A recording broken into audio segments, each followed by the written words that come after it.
Hello everyone. Today we will solve from question number 13 of exercise 8A class 7th RS Agrawal math. इससे पहले video में 1 to 12 तक के question complete हो गए हैं, जिसका लिंक मैं आपको डिस्क्रिप्शन बॉक्स में दे दूंगा। Okay, now question 13 is two numbers are in the ratio 5:9. On subtracting 3 from each, the ratio become 1:2. तो फाइंड द नंबर्स, तो हमें नंबर फाइंड करने हैं। चलिए करते हैं।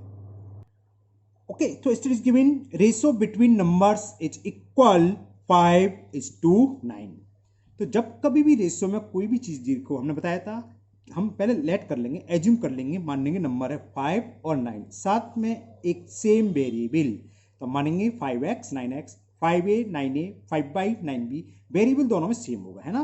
तो हमने सबसे पहले एज्यूम कर लिया कि जो नंबर है दोनों, लेट द नंबर्स आर, क्या रेशियो दे रखा है 5:9, तो पहला मान लेंगे 5x एंड 9x। अब अकॉर्डिंग टू क्वेश्चन, ATQ से मतलब according to question, first number है 5x और दूसरा नंबर है 9x। इनका रेशियो 5x/9x हो जाएगा। तो देखो सेम वेरिएबल क्यों लगाते हैं, x से x कैंसिल हो जाएगा, 5/9 आ गया, ये दे रखा था। अकॉर्डिंग टू क्वेश्चन क्या करा है, इन नंबर में से अगर हम क्या सब्ट्रैक्ट करें, ऑन सब्ट्रैक्टिंग 3 फ्रॉम ईच, यानी कि फर्स्ट नंबर से भी 3 सब्ट्रैक्ट कर रहे हैं और सेकंड में से भी, तो इनका रेशो अब जो हो जाता है वो क्या हो जाता है 1:2। 1:2 का मतलब 1/2, यानी कि पहला नंबर अपॉन दूसरा नंबर इज इक्वल 1/2। रेशो का मतलब कौन ही होता है, फ्रैक्शन बताया था ना जब हमने इंट्रोडक्शन वाली कराई थी। बस हो गया सवाल। अब तो क्रॉस मल्टीप्लिकेशन करना है आपको, 2 का मल्टीपल आपको करना है 5x - 3, और 1 का किसी में भी करो वही आता है 9x - 3। तो 2 × 5 10x - 6 is equal 9x - 3। 9x को उधर ले आएंगे, ट्रांसपोज करें RHS से लेफ्ट हैंड साइड में, तो क्या होता है, साइन विल बी चेंज। तो 9x इधर आएगा तो माइनस के 9x, और -6 राइट हैंड साइड में जाएगा तो प्लस का 6, और -3 ऑलरेडी वहां पर है। 10x में से 9x सब्ट्रैक्ट करेंगे तो क्या बचेगा 1x, 1 लिखते नहीं है ना, सिंगल x, और 6 में से 3 गया तो 3। तो ये तो x की वैल्यू निकल के आई। हमें फाइंड क्या करने थे, नंबर। तो नंबर कैसे निकलेंगे, ये गए वही नंबर, क्या माने थे हमने 5x एंड 9x। तो x की वैल्यू पुट कर दीजिए, तो फर्स्ट नंबर क्या होगा 5 × 3, क्योंकि x की वैल्यू 3 है, तो लिख दो first number is equal 5 × x, x की वैल्यू 3, तो 5 3 जा 15, तो फर्स्ट नंबर आ गया 15। एंड अदर नंबर या सेकंड नंबर आप कुछ भी लिख सकते हैं, उससे फर्क नहीं है। सेकंड नंबर किसके इक्वल था 9x, तो 9 × 3 27। आंसर ये आ गया, है ना। ये तो आंसर हो गया, काम आपका खत्म। लेकिन मैं आपको जरा चेक करा दूं, वर्ड प्रॉब्लम सारी चेक हो सकती है। फर्स्ट नंबर 15 27, इनका रेशो निकालेंगे तो क्या होगा 15/27, है ना। और ये क्या हो रहा है 3 से कैंसिल हो रहा है, 3 5 जा 3 9 जा, तो देखो रेशो वही दे रखा था, मैं दिखाता हूँ आपको, दो नंबर के बीच का रेशो 5:9। फिर कह रहा है अगर दोनों में से 3 सब्ट्रैक्ट कर दें तो रेशो हो जाता है 1/2। देखते हैं, अब दोनों में से 3 सब्ट्रैक्ट करेंगे, आपका सवाल तो यही हो गया है ना। 15 में से 3 सब्ट्रैक्ट करेंगे, क्या बचेगा भाई 12। 24 में से 3 माइनस करो, 27 में से सॉरी, तो क्या बचेगा 24। तो ये क्या हो गया 12 1 जा 12 2 जा, किसके इक्वल आ गया, आगे नहीं आ गया 1:2, यानी कि हमारा आंसर बिल्कुल एकदम सही है। कोई आंसर चेक करने की जरूरत नहीं, हमने आंसर ही चेक कर लिया, है ना। Okay, now next question number 14। Now question number 14, and the question is two numbers are in the ratio 3:4। तो हमने लिख लिया रेशियो बिटवीन नंबर इज 3:4, और आगे दे रखा है इफ देयर एलसीएम इज 180, तो फाइंड द नंबर्स। इतना छोटा सवाल है, तो सबसे पहले वही काम, जब रेशियो में दे रखा है तो हम अपनी तरफ से एज्यूम कर लेते हैं, let first number 3x and second 4x। बिल्कुल सही सोचा आप लोगों ने। तो लेट फर्स्ट नंबर या 1 नंबर, अदर नंबर ऐसे भी लिख सकते हो, उससे कोई प्रॉब्लम नहीं है। Let first number is equal 3x and second number is 4x। अब इसका एलसीएम कैसे निकालेंगे, यहाँ तो x लगा है, तो बस आप कांस्टेंट का एलसीएम देख लो। 3 और 4 का एलसीएम क्या होगा 12। 3 और 4 क्या होता है कॉन्सिक्यूटिव, कहने का मतलब किसी से कट तो नहीं रहे, केवल कांस्टेंट का एलसीएम निकाल लो।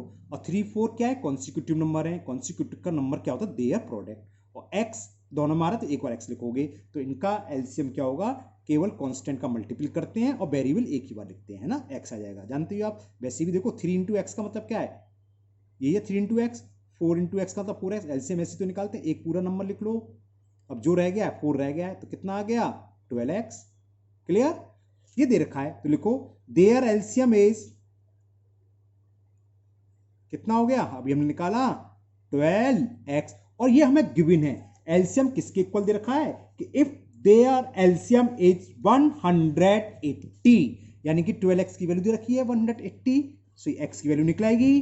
तो according to question 12x is equal 180, so value of x will be 180 upon 12, 12 से कैंसिल कर दो, 12 1 जा 12, 6 0 60, 12 5 जा 60, it is the value of x। तो नंबर निकलाया, फर्स्ट नंबर क्या माना था हमने 3x और 4x, x ये पुट कर दें, तो first number is equal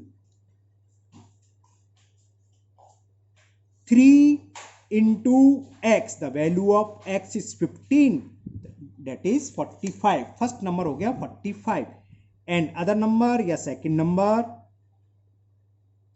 number is equal 4x, तो 4 into 15 आंसर इज 60, तो नंबर्स निकला है 45 and 60। Okay, now question number 15, listen carefully. Question is the age of A and B are in the ratio 8:3, दो हैं, एक A और B, उनकी as का रेशो दे रखा है 8:3। 6 year hence, hence का मतलब बाद में, आफ्टर 6 year है ना, 6 years hence their age will be in the ratio 9:4, find their present age। तो इनकी प्रेजेंट एज का रेशो दे रखा है, तो लिख लो ratio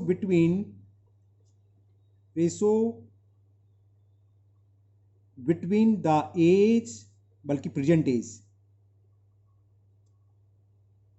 ratio between the present age of A and B, that is equal 8:3। तो आपको समझ में आ गया, क्या करेंगे हम, प्रेजेंट एज मानेंगे इन दोनों के साथ एक वेरिएबल लगा के 8x और 3x, तो यानी कि प्रेजेंट एज, चलो लिख देते हैं, let present age of A is equal, पहला ए की है 8, तो 8x years, okay, and the present age of B क्या होगी, बिल्कुल सही बताया 3x। Present age of B is equal, क्योंकि 3 रेशो है और वेरिएबल हमें दोनों में सेम लेना है, तो 3x ईयर। अब इनका रेशो क्या होगा 8x अपॉन 3x, रेशो का अपॉन में, तो अकॉर्डिंग टू क्वेश्चन कितने साल के बाद कह रहा है, कहां गया, 6 years hence, आज से 6 साल बाद। तो अगर आज आपकी एज प्रेजेंट एज 15 ईयर्स है, तो 6 साल बाद कितनी होगी भाई, 15 प्लस 6 21, कहने का मतलब क्या करोगे 6 प्लस कर दोगे, तो ये इनकी प्रेजेंट एज दे रखी है। तो 6 साल बाद 6 ईयर्स हैंस 6 ईयर्स या आफ्टर 6 ईयर्स इनकी एज क्या होगी, जो 8x का है वो हो जाएगा 8x प्लस 6, और जो 3x का है वो हो जाएगा 3x प्लस 3, और इनका रेशो मतलब ये अपन ये दे रखा है, ये हो जाएगा 9:4, यानी कि 9/4 हो गया। क्रॉस मल्टीप्लिकेशन करना है तो 4 मतलब 4 का मल्टीपल इसमें होगा, 8x plus 6 is equal 9 into 3x plus 6। Clear ना, 4 का अंदर मल्टीपल कर दो, 4 8 जा 32x प्लस 4 6 जा 24, इसी तरह 9 का कर दो, 9 3 जा 27x, 9 6 जा 54, 27x को हम राइट हैंड साइड में लाएंगे लेफ्ट हैंड में, तो माइनस का हो जाएगा 32x माइनस 27x इक्वल में 54 है, 24 को हम राइट हैंड साइड में ट्रांसफर करेंगे, प्लस का जाएगा तो माइनस का हो जाएगा, सामने जाके साइन चेंज होते हैं, 32 में से 27 सब्ट्रैक्ट करे तो 5 बचा, तो 5x, और 54 में से 24 सब्ट्रैक्ट करे तो 30। 5 से तो कट गया डायरेक्ट, 5 6 30, तो वैल्यू ऑफ x आ गई 6। ये तो x की वैल्यू निकल गई, हमें निकालनी है प्रेजेंट एज ऑफ ए क्या है 8 इंटू एक्स वैल्यू पुट कर दें, 6 आई है 48 हो गया, ये 18 हो गया, आंसर आ जाएगा। तो लिखते हैं प्रेजेंट एज ऑफ ए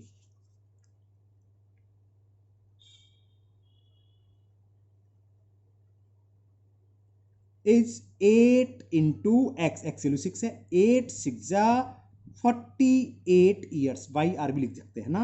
और प्रेजेंट एज ऑफ PRES रह गया SENT ऑफ बी की थी 3x, तो 3 इंटू 6 18 बाई ईयर्स, मतलब ऐसे लिख सकते हो। Okay, it is the answer of question number 15। Now question 16। Now question number 16 अच्छा क्वेश्चन है, आप ध्यान से सुनिए। क्वेश्चन ये है, the ratio of copper and zinc in an alloy is 9:5। तो मैंने लिख लिया ratio between copper and zinc in a alloy 9:5।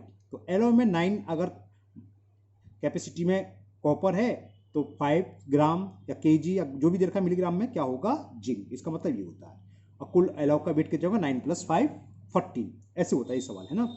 अब इसमें आगे क्या दे रहा है सुनिए, if the wait of copper in the alloy is 48.6 degree. मैंने लिख लिया wait of copper in the alloy is 48.6 ग्राम, तो find the wait of zinc in alloy. तो हमें जिंक का वेट फाइंड करना है कि एलॉय में कितना जिंक होगा। तो देखो रेशो बहुत इंटरेस्टिंग टॉपिक है, इससे कैसे कैसे सवाल बनते हैं आप समझ लो। यहाँ रेशो किस किस का दे रखा है, 2 ही एलॉय बनाया हमने कॉपर और जिंक को मिलाकर, इनका रेशो दे रखा है 9:5। और बहुत सारे सवाल बनते हैं कैसे, अगर 9 ग्राम पहले कौन है कॉपर, तो यानी कि 5 ग्राम जिंक है, इसी बेस पे सवाल है। इसका रिवर्स, अगर 5 ग्राम जिंक है तो कॉपर है 9 ग्राम।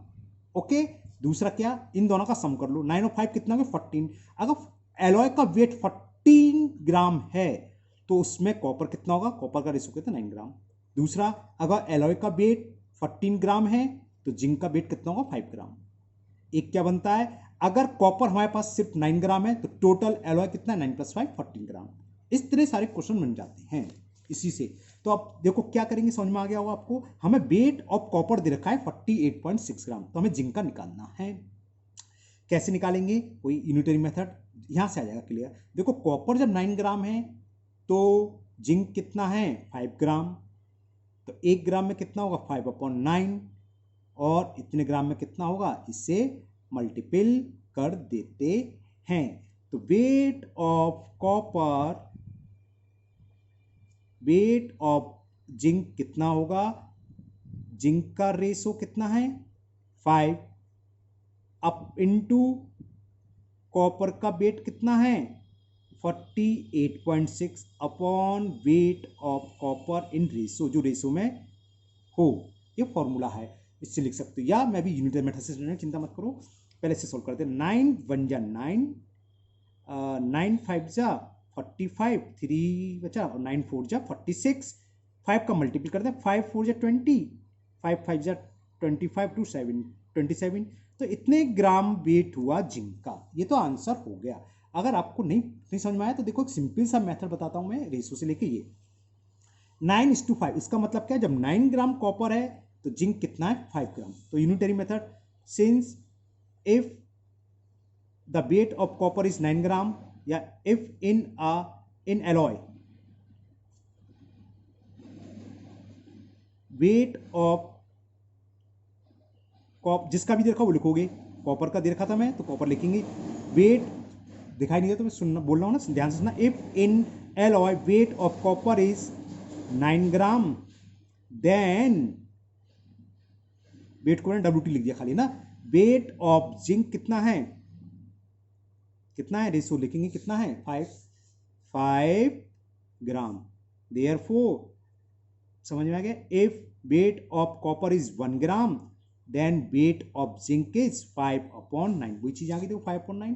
अब वो आएगा 48 पॉइंट, क्योंकि हमें कॉपर का वेट दे रखा है कितना 48.6, तो सिंस या देयरफॉर लिख दूं साफ साफ, चलो एक साफ साफ तो लिख दूं, इफ इन एलॉय, जो एलॉय है उसमें वेट ऑफ कॉपर कितना दे रखा है, if in alloy weight of, क्योंकि अगर किसी को यूनिटरी मेथड में करना हो तो लैंग्वेज साफ लिख दी मैंने सीधे से, ये ऊपर लिखी हुई है ना, if in alloy weight of copper is 48.6 gram, then weight of zinc will be 1 gram में कितना है 5/9, 48.6 में ऊपर मैंने अभी मल्टीप्लाई करा था, इसको मैं डायरेक्ट लिखता हूँ, ये कैलकुलेट करा अभी है ना, वही चीज है, तो 27 ग्राम। समझ में आ गया? ये था question number 16। Now question 17। Question 17 देखो, रेशो के बहुत इंपॉर्टेंट सवाल होते हैं, बहुत अच्छे होते हैं, ध्यान से सुनना। क्या है? The ratio of boys and girl in A school, तो मैं शॉर्ट में लिख दिया सीधा सीधा, बॉयज इज टू गर्ल्स, तो क्लियर हो गया कि बॉयज और गर्ल्स का रेशो दे रखा है। क्या दे रखा है? 8:3। क्या था सवाल? क्लियर? क्या था? The ratio of boys and girls in a school is 8:3 if the total number of girls be 375। तो टोटल नंबर ऑफ गर्ल्स कितनी देर की वो लिख रहा हूं, total numbers of girls is 375। तो find the number of boys in the school. तो इसी रेशो से बनेगा। कैसे बनेगा? जब 3 गर्ल्स हैं टोटल, तो नंबर ऑफ बॉयज कितने हैं 8, तो 375 है, तो कितने बनेंगे? सिंपल सिंपल, ठीक है ना। हो सकता था बॉयज की दिया तो गर्ल्स पूछता, ये भी पूछ सकता था कि टोटल नंबर ऑफ गर्ल्स 375 है, तो how many students in A school. तब कैसे क्या करते? इसका हम सम ऑफ रेशो निकालते। 8 + 3 कितने हो गए? 11। यानी कि अगर टोटल 11 स्टूडेंट्स हैं तो उन 11 में 8 बॉयज हैं 3 गर्ल्स, या अगर 3 गर्ल्स हैं तो टोटल स्टूडेंट्स कितने? 11, या 8 बॉयज हैं क्योंकि बॉयज पहले हैं, तो टोटल स्टूडेंट कितने हैं? 11, या 8 बॉयज हैं तो कितनी गर्ल्स हैं? 3। इतने तरह के सवाल बनते हैं, है ना। तो समझ में आ गया आपको यूनिटरी मेथड। जब 3 गर्ल्स हैं तो कुल बॉयज कितने हैं? 8, और गर्ल्स इतनी दे रखी है, तो नंबर ऑफ बॉयज तो पूछा था, find the number of boys. हाँ, तो निकालते हैं, लिखो सिंस, या वेल करो, इफ 375 क्यों? 3 girls, if 3 girls in a school, बल्कि लैंग्वेज गलत हो गई, if there are 3 girls, language सही लिखे नहीं, कहीं नहीं क्या लिखवा दी, there, if there are 3 girls in a school, ये कहां से आ रहा है? रेशो से। 3 गर्ल्स हैं तो नंबर ऑफ बॉयज कितने हैं? 8, देन एनओ से मतलब नंबर है ना, नंबर ऑफ बॉयज, राइटिंग अच्छी नहीं आ रही, कितने हैं? 3, ओहो 8, क्लियर। जब 3 गर्ल्स हैं तो नंबर ऑफ बॉयज कितने हैं? 8। सो कितनी है? अगर 1, यूनिटरी मेथड लगा रहा हूं, इफ देयर आर 1 गर्ल्स, इसके बाद तो आप डॉट डॉट कर सकते हो ना, तो नंबर ऑफ बॉयज कितने होंगे? 8/3। अब कितनी गर्ल्स की बात चल रही है? 375। तो therefore if there are 375 girls, then number of boys will be 8 into 375/3। 3 से ये कैंसिल हो रहा है, कैंसिल कर दीजिए आप। 3 1 जा 3, 3 2 जा 6, और 3 5 जा 15, और 125 इंटू 8 1000 होते हैं, 1000 होते हैं, 8 5 40, 8 2 16, हाँ 1000। तो कितने बॉयज हुए स्टूडेंट्स क्लास में? कितने बॉयज हुए? 1000। अगर 375 गर्ल्स हैं तो 1000 बॉयज होंगे। समझ में आ गया ना? सिंपल यूनिटरी मेथड है और कुछ नहीं है, तो हमने यूनिटरी मेथड यूज करा, तो आंसर आ गया 1000 boys. Now question number 18, and the question 18 is the ratio of monthly income to the savings of a family is 11:2। तो हमने वही लिख लिया, रेशो दे रखा है, इनकम इज टू सेविंग में 11:2। Okay, if the saving be 2500 rupees, तो find the income and expenditure, मतलब एक्सपेंस कितना हो रहा है, खर्च कितना हो रहा है। तो ये तो इजी हो गया। कैसे? ये हमें रेशो में दे रखा है, तो हम एक वेरिएबल लगा के पहले एज्यूम कर लें, let income is 11x and saving is 2x rupees. तो सबसे पहले ये करा हमने, late income is ₹11x, okay, और ये सेविंग का रेशो दे रखा है, एंड सेविंग, एंड लिखना भूल गया, एंड और लिख लेना, and saving is equal ₹2x। ये तो ज़्यादा इजी हो गया क्योंकि हमें सेविंग दे रखी है। इफ द सेविंग इज 2500, यानी कि 2x इक्वल टू कितना होगा 2500, सेविंग यही तो है, और सेविंग किसके इक्वल दे रखी है 2500। सो लिखो therefore 2x is equal 2500 since, so therefore x is equal 2500 upon 2, तो x इज 1250। ये तो x की वैल्यू निकलाई। क्या क्या पूछा इसमें, इनकम पूछी है, तो हो गया सॉल्व। ये तो income 11x, x value put कर दें, तो मंथली इनकम इज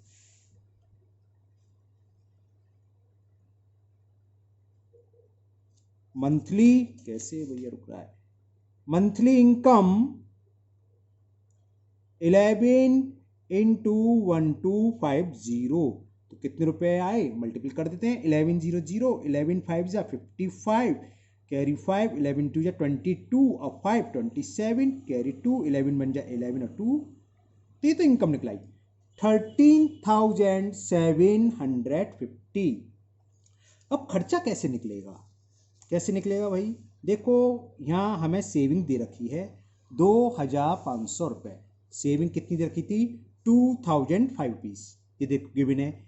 अगर मैं 10,000 रुपये कमाता हूँ, 3,000 रुपये बचाता हूँ, तो कितने खर्च कर रहा हूँ, टोटल इनकम में से सेविंग को माइनस कर दूँ, तो मंथली इनकम हमें मालूम है, सेविंग दे रखी है, तो एक्सपेंडिचर निकलाएगा, तो लिख दो मंथली एक्सपेंसिव या खर्चा जितना हो रहा है, कुछ भी लिख सकते हैं आप।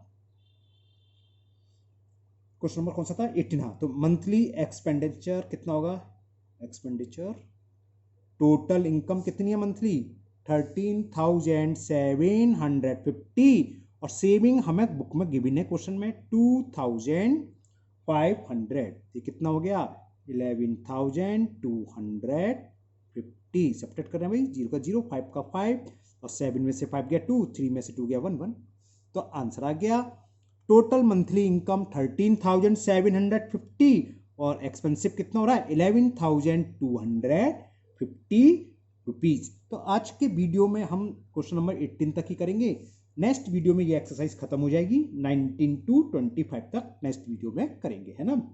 मुझे उम्मीद है आप लोगों को खूब मजा आ रहा होगा इन सवालों को करने में, और इंटरेस्टिंग लग रहे होंगे और समझ में भी आ रहे होंगे, है ना। तो आप इसको फेर पकड़िए, और अगर आप लोग पहली बार चैनल पर आए हैं, आपने अगर तक चैनल को सब्सक्राइब नहीं किया, तो चैनल को सब्सक्राइब करें, साथ ही बेल आइकन को पुश करें, जिससे जो नेक्स्ट वीडियो अपलोड करूंगा वो आपकी मिस ना हो, आपके पास नोटिफिकेशन आ जाए। आपका जो कुछ भी डाउट हो या आपको जो कुछ भी कहना हो, तो कमेंट बॉक्स में आप कमेंट कर सकते हैं, है ना।